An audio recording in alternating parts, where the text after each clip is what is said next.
Hey guys, welcome back to the channel. This is going to be a video and discussion slash review of Infinity Mice's Pro Hump mod for the Starlight-12 Small. I did have the plastic version for the Starlight-12 Medium, and honestly, admittedly, the Starlight-12 Medium just isn't really a mouse that works very well for me. The mouse is a little bit longer than the Starlight-12 Small, and it remains very narrow, and for me, it's just a little bit uncomfortable. With the Starlight-12 Small, I actually prefer it over the Medium just because I don't really have a lot of small mice that are fun to swap to. I have the Orochi V2, of course, over here that I absolutely love.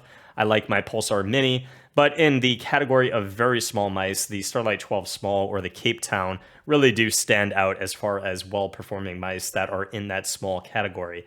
For me, I really do actually like the original shape of the Cape Town or Starlight-12 Small, since they are obviously, as you guys know, the same shape, the same dimensions. And I do think that the Poseidon colorway here in the Starlight-12 Small was very well done by Final Mouse. And guys, if you are not somebody who's threatened by removing the default shell, replacing it with the Infinity Hump, accessing the internals of the mouse, I can say that the Infinity Hump is nice in the sense that it makes your $189 Starlight-12 Small kind of feel like two mice in one. When you change that default shell, that does remain rather flat, make the mouse feel quite a bit smaller than the Infinity Hump on the Starlight-12 Small.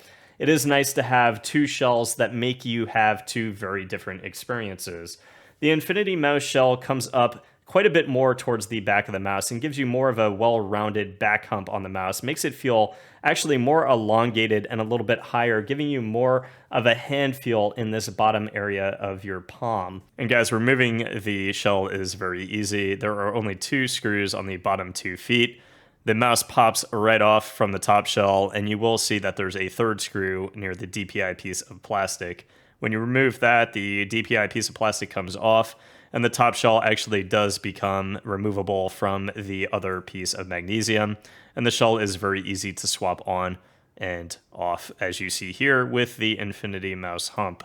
There is a little bit of deviation in the placement of the magnesium on the Infinity Hump, which we will get into, but you can see that the main difference between the two shells are where the hump sits, with the Infinity Hump mod being a very elongated shell towards the back of the mouse. When you remove the shells, the piece of plastic for Mouse 4 and Mouse 5 might come off, but it is very easy to replace. There's just a little shelf that they rest on, and you would just replace the piece of plastic for the DPI, screw that in, and then click the shells back together, and screw in where the two screws are at the bottom of the mouse. Very fast, very simple. The only outright negatives here are the shell is a little bit heavier. It comes in 3 grams heavier than the default shell, which really isn't a game breaker.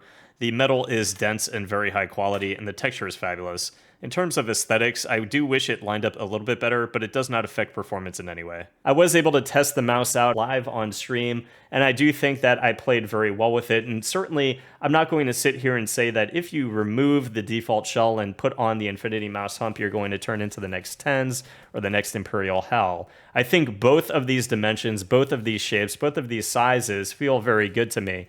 And I think I play pretty much the same on both of them. But again, it's two very different hand feels and two very different experiences. If I want something that fills my palm quite a bit more, I'm going to go with something like the Infinity Hump. And if I want a little bit more inner hand maneuverability without that back hump hitting me in the meaty bits of the bottom side of my palm, I'm going to remain on the default shell. Again, I like both experiences because there's not really small mice on the market that have that back hump that are wireless, but there's also not a lot of small wireless mice on the market that are flat, narrow, and small like the Starlight-12 Small in the default shell. So it's two very awesome experiences in one, and that's the beauty of the Infinity Hump, is that it's turning your $189 Starlight-12 Small into two different mice, and you're really getting more of your money's worth, in my opinion, by having those different experiences. But again, if you're very happy with the default shell, would I say you should absolutely run out and try something like this?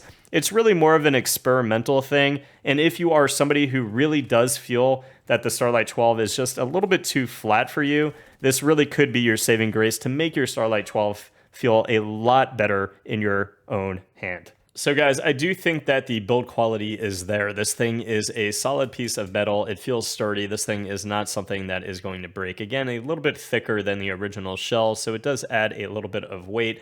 And there is that slight issue, aesthetically speaking, of it not lining up perfectly with the original shell, where the shell hits mouse 1 and mouse 2.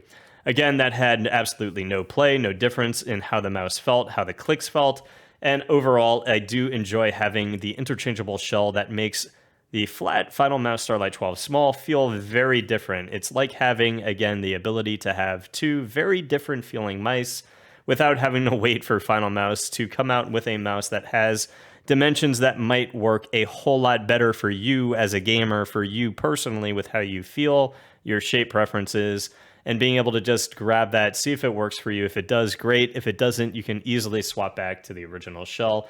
And that, again, is the beauty of this type of mod. I hope we see more of this.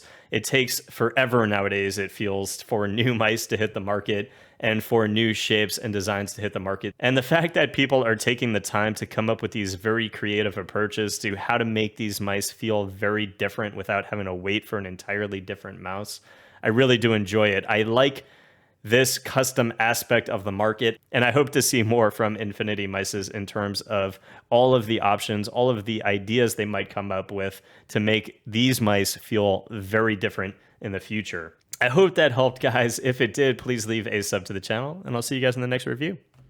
Peace.